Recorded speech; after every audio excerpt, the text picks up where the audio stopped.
Hello everyone, आप सब कैसे हैं? मैं उम्मीद करता हूँ कि बहुत अच्छे होंगे और अपनी पढ़ाई को बहुत अच्छे से कर रहे होंगे। मैं Akash Kumar Bhadana, ICT virtual classroom में आपका बहुत-बहुत स्वागत करता हूँ मेरे प्यारे बच्चों। और जैसा आपको पता है कि हमारा 6th क्लास है और हमारे अतीत हमारी बुक हम लोग आपका देख रहे हैं। और इसके अंतर्गत जैसा आपको पता है व्यापारी, राजा और तीर्थयात्री जो आपका चैप्टर है उसको हम लोग आपका पढ़ रहे हैं। और इसी के अंतर्गत हमने बहुत सारी व्यवस्थाओं को, बहुत सारी चीज़ों को हमने पढ़ा और किस तरह से बौद्ध की जो कुछ आपकी चीज़ें थीं, हमने आपका उनके विषय में भी उन सबको बहुत अच्छे से पढ़ा, समझा, देखा और जाना। क्लियर है? मैं उम्मीद करूँगा कि मेरे प्यारे बच्चों, आप सब अपने लेक्चर को बहुत अच्छे से पढ़ रहे होंगे, बहुत अच्छे से रिवीजन कर रहे होंगे। अगर किसी बच्चे का कोई भी डाउट है, किसी प्रकार का कोई भी आपका प्रश्न है, तो आप लाइव जुड़कर चैट के माध्यम से आप हमको बता सकते हैं। कोई भी स्कूल का कोई भी बच्चा। क्लियर है? चलिए अगर आपको कोई प्रश्न है, ठीक है, हम चलते हैं सीधा आपका डिजिटल बोर्ड की तरफ। देखिए बच्चों, जैसा आपको पता है कि हम लोग जो आपका लेक्चर देख रहे थे, हम लोग कल लेक्चर में आपका यहाँ तक जो था अंतिम कर दिए थे। और इसी लेक्चर के अंतर्गत हमने बहुत सारी चीज़ों को जो था अपने लेक्चर के अंतर्गत पढ़ा, देखा और इसमें हम लोगों ने जान लिया था। ठीक? ये हम जो था कुल मिलाकर हम यहाँ तक अपना एक पहला लेक्चर जो था ये कल अंतिम कर चुके थे। इसी में हम लोग देख रहे थे बौद्ध धर्म का जो आपका प्रसार है, इस प्रसार को हम लोग अपने लेक्चर के माध्यम से आपका देखे थे। क्लियर है? अब देखिए, दूसरा परिवर्तन बौद्धि तत्व में आस्था को लेकर आया। कह रहे हैं कि जिस प्रकार आप देखेंगे कि बौद्ध धर्म में एक नई शाखा जो है, एक नई विचारधारा बनी, जिसको हमने महायान कहा। महायान का आपका विकास हुआ। इसकी 2 विशेषताओं को हमने देखा। पहली विशेषता में हमने मूर्ति और दूसरी में उसकी उपस्थिति तथा कुछ नई चीज़ों को भी हम लोगों ने इसमें दर्शाने पर हम लोगों ने बहुत सारी चीज़ों को इसमें पढ़ा और जाना कि क्या चीज़ है। इन सारी चीज़ों को हम लोगों ने अपना लेक्चर के माध्यम से पढ़ा। दूसरा परिवर्तन बौद्धि स्तर में आस्था को लेकर आया था। अब कह रहे जो दूसरा परिवर्तन आया, जो बोधि सतव था स्तव था, उसमें जो आस्था थी लोगों की, उसमें परिवर्तन क्या था? बोधि स्तव उन्हें कहते थे जो ज्ञान प्राप्ति के बाद एकांतवास करते हुए ध्यान साधना कर लेते थे। क्या करते थे कि वो लोग आपका जैसे उनको ज्ञान प्राप्त होगा, अपने एकांत लेंगे और एकांत में अपना ध्यान करते थे। लेकिन ऐसा करने के बजाय वे लोगों को शिक्षा देने और मदद करने के लिए सांसारिक परिवेश में ही रहना ठीक समझने लगे थे। क्या कह रहे थे कि उन्हें ऐसा लगा है तो वो धीरे-धीरे जो सांसारिक जो आपकी चीज़ है, परिवेश है, उनमें ही प्रवेश करना शुरू कर दिए थे। धीरे-धीरे बौद्धि स्तव की पूजा काफ़ी लोकप्रिय हो गई और पूरे मध्य एशिया, चीन और बाद में कोरिया तथा जापान तक भी फैल गई। कहाँ फैल गई? जापान, कोरिया इन सारी चीज़ों में भी ये पूरी निकल कर आपकी जो था प्रचार के रूप में आपका फैल गई। बौद्ध धर्म का प्रसार पश्चिमी और दक्षिणी भारत में हुआ। कह रहे जो बौद्ध धर्म का जो प्रचार अगर हम लोग देख रहे हैं, ये कहाँ हुआ? पश्चिम एशिया, दक्षिण भारत में हुआ, जहाँ बौद्ध भिक्षुओं को के रहने के लिए पहाड़ों में दर्जनें गुफाएं खोद दी गई। और कह रहे जो आपके बौद्ध भिक्षु हैं, उनके रहने के लिए क्या कर दी गई हैं आपकी जो बहुत सारी गुफाएं हैं, वो गुफाएं आपका खोद दी गई। ठीक? ये आपको देखना है। आप थोड़ा इसमें समझिए आप बच्चों, इनमें से कुछ गुफाएं राजा और रानी के आदेश पर बनाई गई तो कुछ व्यापारी तथा आपके कृषक द्वारा। यानी कि जो बौद्ध भिक्षुओं को रहने के लिए जो आपकी गुफा बन रही थी, उन गुफा में कुछ राजा रानी का आदेश था, उन्होंने बनवाई थी। कुछ वहाँ के व्यापारी और जो आपके कृषक थे, उनके द्वारा बनवाई गई थी। ठीक? इनमें से ज्यादातर गुफाएं पश्चिमी घाट के दर्रों के पास बनी थी। यानी अगर हम लोग वहां देखें गुफा कहाँ पर थी, तो गुफा थी आपके पश्चिमी घाट का जो आपका दर्रा था। यानी कि अगर आप भारत की स्थिति को देखेंगे, ये हो गया अब आपका पूर्वी घाट और ये है आपका पश्चिमी घाट। तो ये जो स्थिति है यहाँ, इस तरीके से जो पहाड़ हैं वहाँ, उन पहाड़ों में, उन दर्रों में ये बने हुए थे। ठीक? दक्कन के शहरों और तटों के समृद्ध बंदरगाहों और उन्हें जोड़ने वाली सड़कें भी इन्हीं दर्रों से होकर गुजरती थी। ऐसा लगता है कि यात्रा करने वाले व्यापारी इन गुफाओं वाले मठों में विश्राम के लिए रुकते थे। क्या करते थे कि जो इन आपके गुफाओं में जो आपके रहने वाले लोग व्यापारी थे, वो भी क्या करते थे, इन मठों में अपनी यात्रा के दौरान रुक सकते थे। बौद्ध धर्म दक्षिण पूर्व की ओर श्रीलंका, म्यांमार, थाईलैंड तथा इंडोनेशिया सहित दक्षिण पूर्व एशिया अन्य भागों में फैला। कहाँ-कहाँ फैल गया? बहुत सारे ऐसे क्षेत्र थे जहाँ जिन क्षेत्रों में ये आपका कंटिन्यूअस आपका क्या कर रहा था, आपका फैल रहा था। अब देखिए, बाएं मथुरा में बनी बुद्ध की एक प्रतिमा का चित्र है। दाएं यानी कि आप देखिए जो आपके लेफ्ट, ये आपके लेफ्ट साइड वाली है और ये जो है ये आपके राइट वाली है। देखिए, तक्षशिला में बनाई गई बुद्ध की प्रतिमा का चित्र है। दोनों को देख के बीच का जो अंतर है वो स्पष्ट कीजिए। देखिए, ये बनी है मथुरा कला में और ये बनी है अब आपकी तक्षशिला वाली। ठीक, दोनों को देखिए, दोनों का जो अंतर है वो स्पष्ट कीजिए। दोनों मूर्ति कला दिख रही, तो आपको बुद्ध की सबसे अच्छी जो आपकी मूर्ति कला है ये वाली, जो आपकी मथुरा में बनी है, इसको देखिए इस तरह। ठीक है, देखिए क्या सुंदर स्ट्रक्चर बना हुआ है और कुछ इसके नीचे भी लिखा हुआ है, अब इसको पढ़ सकते हैं। ये आपके तक्षशिला की बनी हुई है, देख रहे हैं बच्चों कितनी सुंदर बुद्ध की जो आपकी मूर्तियां हैं वो हमको दिख रही हैं। अब देखिए, थेरवाद नामक बौद्ध धर्म का आरंभिक रूप इन्हीं क्षेत्रों में कहीं अधिक प्रचलित था। थोड़ा एक और नई विचारधारा थी जो उसमें निकल रही थी, जो आपका पनप रही थी, उसको बोला गया थेरवाद। ठीक, अब इस थेरवाद की जो परंपरा है, जो विचारधारा है, इन सारी चीजों को भी हम लोग अपने लेक्चर में एक एक करके बहुत अच्छे से इनको पढ़ लेंगे, समझ लेंगे और देखेंगे थेरवाद के आखिर में जो परिभाषा है वो क्या है, क्या चीजें हैं, थोड़ा इनको देखिएगा। देखिए, पृष्ठ 100 को एक बार फिर पढ़ो। क्या तुम बता सकती हो कि बौद्ध धर्म इन इलाकों में कैसे फैला? कह रहे 100वें पृष्ठ को आप पढ़ लो और बताओ कि ऐसा क्या हुआ कि जो बौद्ध धर्म है वो आपका इसमें फैला। देखिए, महाराष्ट्र की गुफा है और उस गुफा का चित्र हमारे सामने है और बता रहे हैं कि इस प्रकार की गुफाओं में जो आपके बौद्ध भिक्षु थे वो आपका निवास करते थे। दिख रहा है बच्चों? अब देखिए, तीर्थयात्री की जिज्ञासा। व्यापारी काफिले में तथा जहाजों पर दूर दूर जाया करते थे। बहुत से तीर्थयात्री भी उनके साथ ही यात्रा पर निकल पड़ते थे। क्या होता था कि बहुत से जो आपके तीर्थयात्री थे वो भी क्या करते थे, वो भी उनके साथ ही अपनी तीर्थ यात्राएं करते थे, उन तीर्थ यात्राओं का हिस्सा बनते थे और उन पर निकल पड़ते थे। तीर्थ यात्री वे स्त्री पुरुष होते थे जो प्रार्थना के लिए पवित्र स्थानों की यात्रा किया करते थे। ठीक, ये आपको थोड़ा सा इसमें देखना है कि क्या यात्रा इसमें हो रही है। अब देखिए, तीर्थ यात्री वे स्त्री पुरुष होते हैं जो प्रार्थना के लिए पवित्र स्थानों की यात्रा करते हैं। देखिए, आपने व्यापारी को पढ़ लिया, राजा को पढ़ लिया, अब तीर्थ यात्री की हम बात करें कि आप तीर्थ यात्री किसको कहेंगे? तो तीर्थ यात्री वे स्त्री पुरुष होते हैं जो अपनी प्रार्थनाओं के लिए आपका पवित्र स्थानों की क्या करते हैं, यात्रा किया करते हैं, वो इसी में शामिल है। इस तरह भारत की यात्रा पर आया चीन बौद्ध तीर्थ यात्री का एक फासियान काफी प्रसिद्ध था। देखिए, फाइयान था इसका नाम, और यहाँ फाइशियान लिखा है तो अलग अलग शब्दों में उसका ट्रांसलेशन हो सकता है। जो क्या था बच्चों, एक भारत में कौन आया था, एक आपका चीनी यात्री आया था, तीर्थ यात्री। क्लियर है? वह करीब 1600 साल पहले सेवेंत्यांग यानी कि 1400 साल पहले भारत आया। ये 1600 साल पहले, ये आया 1600 साल पहले, ये आपका 1400 साल पहले।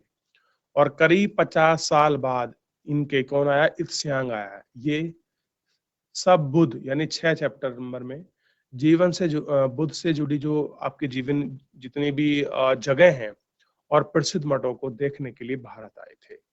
यानी कि चाहे आपका फाइयांग हो, चाहे हेनसांग हो, क्लियर है, चाहे इत्स्यांग हो, ये सब लोग कहाँ आए थे, भारत आए। और क्यों आए? क्योंकि जितनी जगह आपकी बौद्ध से जुड़ी हुई थी, बौद्ध से संबंधित थी, उन सारी स्थानों को, उन सारी जगहों को ये आपका देखने के लिए, उनको विचरण करने के लिए ये लोग यहाँ पर आए थे। इतना आपको पता होना चाहिए।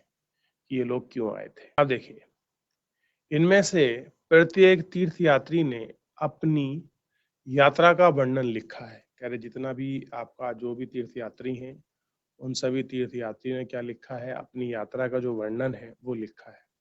इन्होंने अपनी यात्राओं के दौरान आई मुश्किलों के बारे में भी लिखा है कि जितने भी तीर्थयात्री हैं, उनके सामने जो मुश्किल आई हैं, उन मुश्किलों में जो चीजें हैं, उन्होंने उसके बारे में भी लिखा। और कई वर्ष लग जाया करते थे, और कह रहे कि उनको करने में आपके काफी जो बरस थे। जिन देशों और मठों में उन्हें देखा है, उनके बारे में लिखा, और आपके किताबों के बारे में भी लिखा है जिन्हें वे अपने साथ लाए थे। कह रहे कि बहुत सारी चीजें हैं जो इन्होंने लिखा है इनके बारे में, किताबों के बारे में, और कुछ चीजें ऐसी हैं जो वो अपने साथ लेकर आए थे। ठीक, आइए कुछ ऐसी चीज है जो हम लोग उनके द्वारा लिखी हुई चीजें हैं, उनको थोड़ा सा पढ़ लेते हैं। फाइसियान चीन वापस कैसे लौटा, कह रहे जो फाइयान आया था वो कैसे भारत लौटा, वापस चीन लौटा, उसके विषय में थोड़ा सा पढ़ लेते हैं। देखिए, फाइसियान ने अपने घर चीन वापस लौटने के लिए अपनी यात्रा बंगाल से शुरू की। वह व्यापारियों के एक जहाज पर चढ़ा। मुश्किल से वे 2 दिन ही चल पाए होंगे कि समुद्र तूफान में फंस गया। व्यापारी अपने जहाज को डूबने से बचाने के लिए उसमें अपने माल को फेंक कर जहाज को हल्का करने की कोशिश में लग गए। अब देखिए, फासियान ने भी अपने सामान को फेंक दिया, पर अपनी पांडुलिपि और बुद्ध की मूर्तियों को नहीं फेंका, जिन्होंने जिसने उसने अपनी भारत की यात्रा के दौरान संकलित की थी। अंततः 13 दिनों की बाद आंधी रुकी और उसने समुद्र का वर्णन इस प्रकार किया। देखिए कैसे कर रहा है समुद्र का वर्णन। समुद्र असीम है, सूर्य, चांद या तारों की गति को देखे बिना यह पता लगाना संभव नहीं है कि पूर्व किधर है और पश्चिम किधर, किस दिशा में। अगर बरसात और अंधेरा हो तो जहाज को हवा की रुख ले जाने के अलावा और कोई चारा नहीं। जावा पहुंचने में उसे 90 दिन से ज्यादा का समय लगा। वहां 5 महीनों के लिए रुका। इसके बाद वह दूसरे व्यापारी जहाज पर चढ़कर तब आपका चाइना पहुंचा। यानी कि उसके लिए चाइना जाना कितना आपका कठिन था, कितना टफ था, ये आप देख सकते हैं।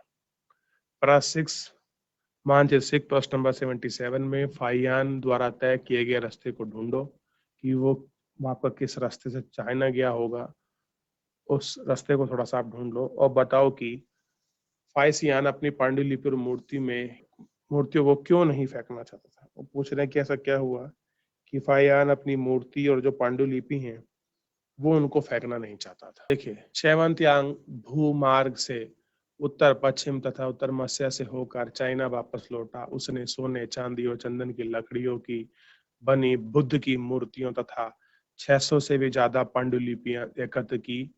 उन्होंने वहां लगभग 20 घोड़ों पर लाद कर ले गए, पर इसमें से 50 पांडुलिपियां उस समय खो गईं जब सिंधु नदी को पार करते समय उसकी नाव उलट गई थी।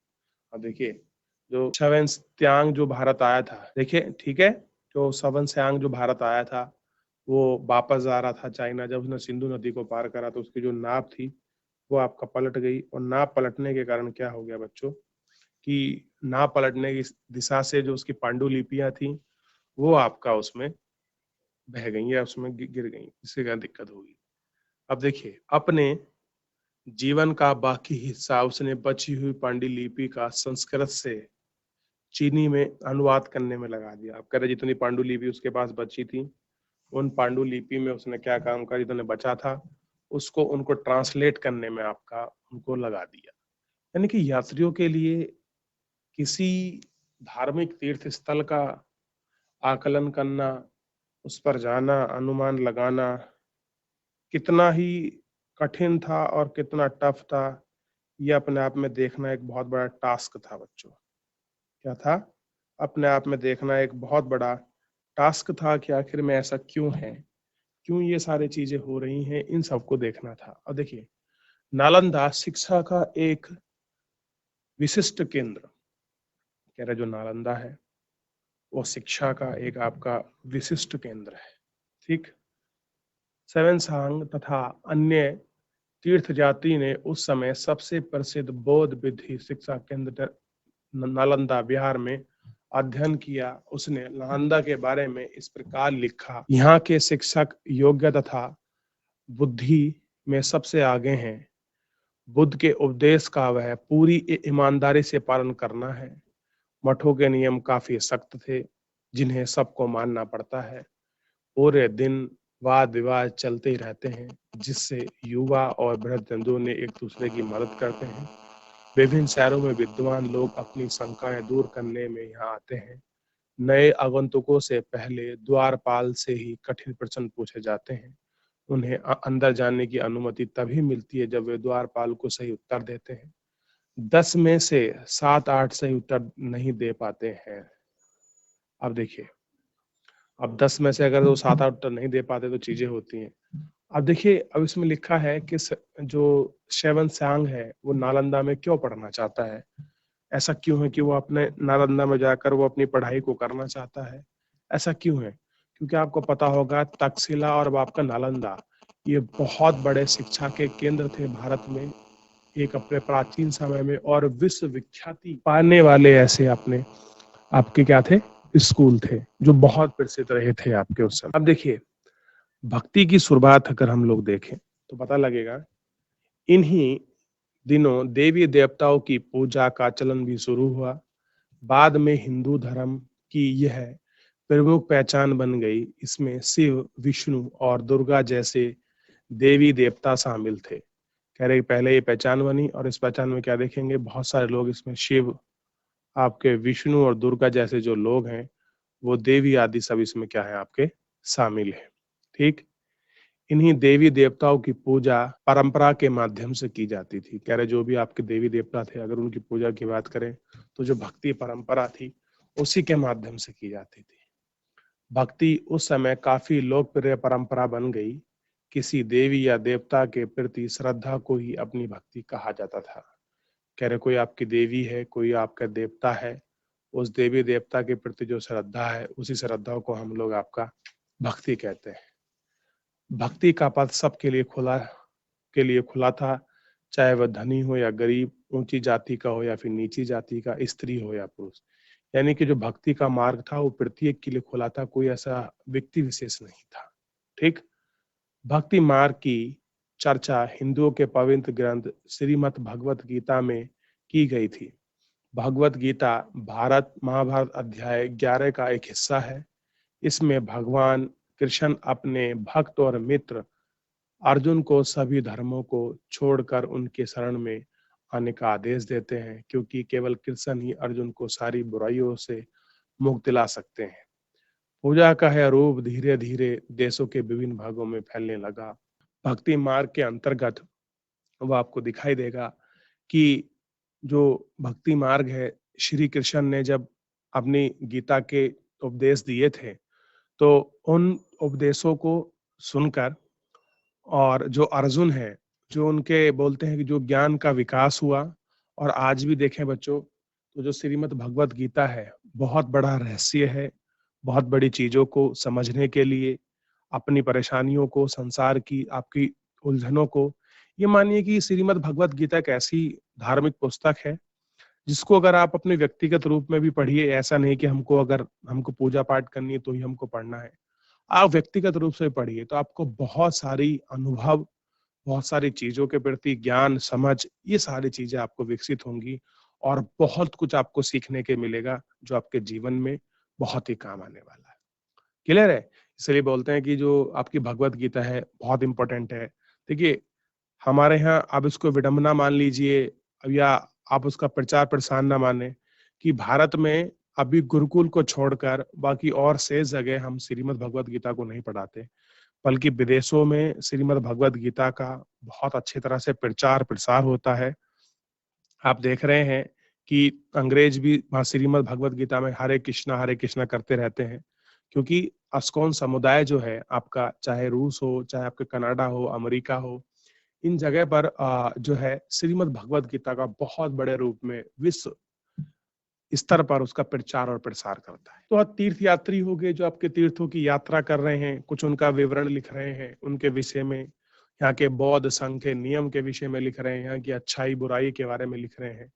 एक ऐसा भक्ति का मार्ग है जो स्त्री पुरुष है, उसमें कोई भी उसको ज्वाइन कर सकता है और अपने अनुसार उसको मान सकता है। ये सारी चीजें भक्ति मार्ग अपनाने वाले लोग आडंबर के साथ पूजा पाठ करने की बजाय ईश्वर के प्रति लगन और व्यक्तिगत पूजा पर जोर देते हैं। अब देखिए इसमें क्या होता है, जो आपका भक्ति मार्ग होता है, इस भक्ति मार्ग में क्या नहीं होता, लोग आडंबरों के साथ साथ पूजा पाठ करने की बजाय, यानी कि इसमें जो आडंबर होते हैं जैसे कि हवन अनुष्ठान ये इत्यादि, ये सारे कर्मकांड नहीं होते, बल्कि ईश्वर के प्रति लगन। लगन का मतलब है कि आप ईश्वर को अपने दिल से कितना मानते हैं, आप कितना उसको प्रेम करते हैं, और व्यक्तिगत लेवल पर, यानी कि स्वयं अगर व्यक्ति अपने आप में एक यूनिट है, एक इकाई है, पूरी संस्था है, उसके अनुसार ही पूजा करते हैं।